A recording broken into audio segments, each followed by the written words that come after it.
Ce sont les premières images du retour des fantassins israéliens.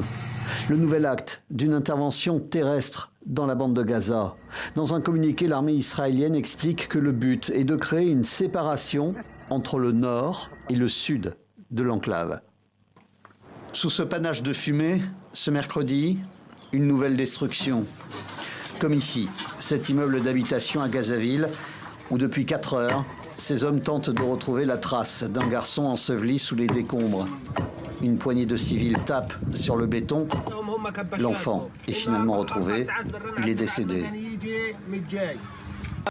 Dans cette vidéo, en langue arabe distribuée sur les réseaux sociaux, un officier israélien appelle les Gazaouis à éviter certains secteurs de la bande de Gaza.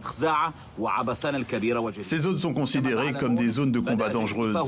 Ces zones sont dans cette partie en rouge sur la carte. Il est recommandé dans cette vidéo de rejoindre les centres d'hébergement de la partie ouest de la ville de Gaza et Khan Younes, une commune pourtant particulièrement visée lors de la reprise des bombardements ce mardi.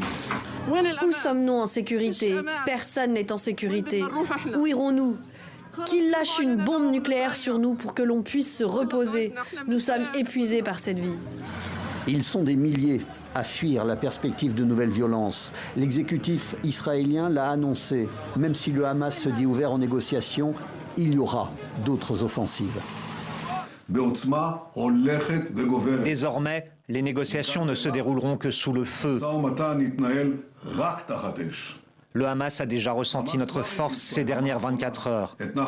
Et je veux vous assurer, à vous et à eux, ce n'est que le début.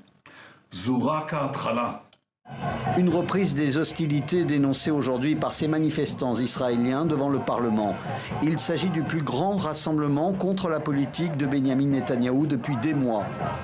Ces manifestants lui reprochent de mettre en danger la vie des 58 otages du Hamas, mais également de profiter de la guerre pour faire taire les critiques internes et entraver le travail de la justice.